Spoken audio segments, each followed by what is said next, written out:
mozzarella. And I'm cheddar. I go through multiple steps to become, well, myself. After you get milk from cows, you have to pasteurize the milk by double boiling. This is when you put one pot into another and pour milk into the top pot. Then you heat the pots and milk on an oven or stove. This will heat the milk from the sides too, not just the bottom. Next, you have to add the correct ingredients to coagulate or harden the milk. Afterward, the hard milk or curds are cut into cubes to separate the whey from them. The curds texture also determines my final texture. Then you have to melt the curds and stir them thoroughly. You then wash the curds and stir them even more. To season this, you add herbs and salt. Then you ages by setting this in an airtight room for various amounts of time. Then packages by wrapping this in paper, plastic, or wax. Then they are shipped to destinations around the world. Hey, we're the E. coli around here. We affect the cheese during the pasteurization stages. We can get into the cheese during milk processing, I'm signature workers, when people simply pass this on, and these are only fuels that we can affect cheese. I don't know, I've been thinking about it. Let's go get some cheese.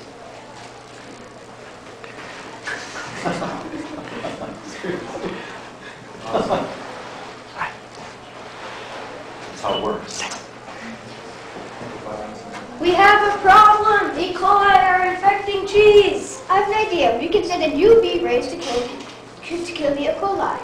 This is how it works. The cheese comes under an overhang on a conveyor belt.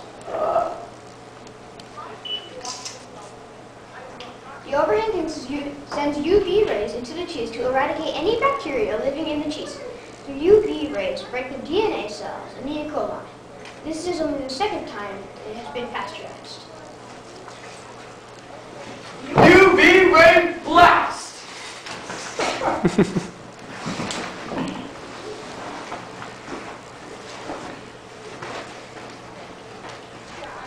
Hey!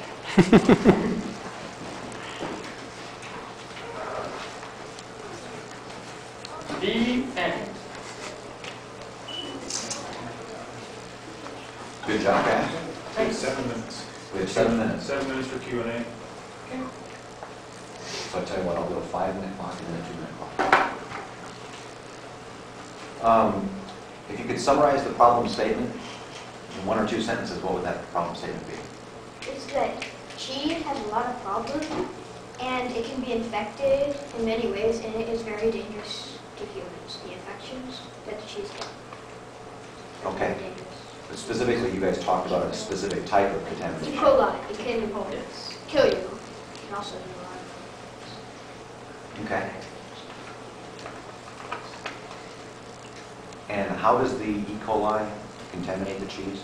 Is that during the manufacturing process of the cheese? Yes. It can be, like, during the milk processing. Okay. Yeah. It can also be Yeah. like just if you don't wash your hands frequently, then you can get E. coli on any type of food. But we specifically did cheese because cheese there's a lot of problems. But were you guys specifically focused on a specific part of the manufacturing process? Like Yeah. Or, like the Milk. like the process. Yeah, when you get The most of the time the E. coli gets in during the milk. But if you don't pasteurize the milk very well, then the cheese will most likely get E. coli. That's why, yeah, as we sound this, we have a second pasteurization, is because most cheeses have one, and we just think that would eradicate E. coli in the car.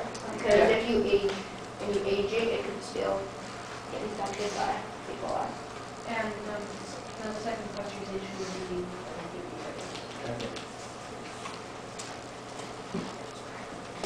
So is anyone currently using UV rays to counteract E. coli? Project. Yeah.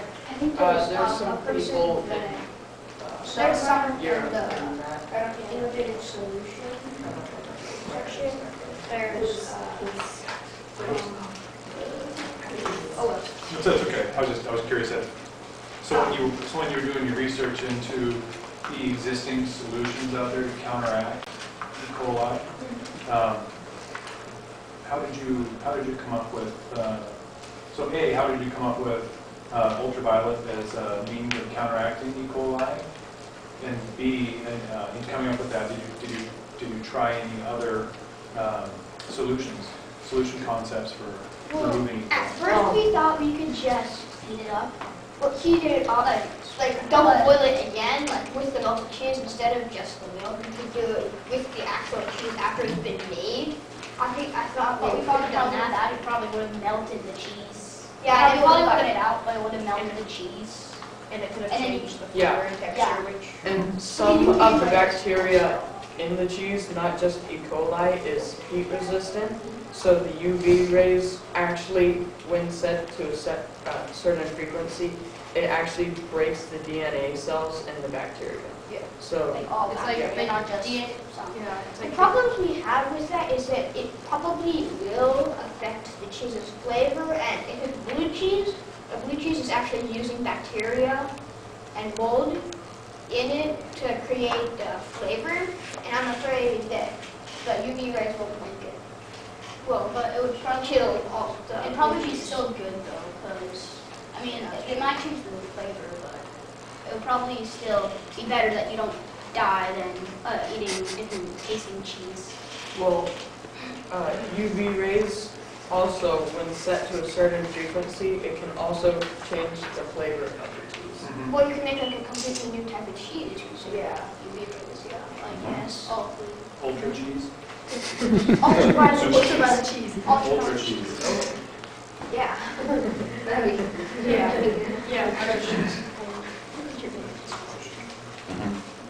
I had that same question. Give me a feel for how you shared your investigation of the problem and the ultimate solution to Well, outside of your team we didn't. prior to this presentation. We didn't really share it much. Mhm. Well, we only shared it to two people we know, Teo's brother Uh-huh. and one of his friends. We did a presentation in front of them, like being like our judges, but we didn't really share it with anyone else. Yeah, well, except for my mom. Yeah, I mean, Yeah. besides We were like, working.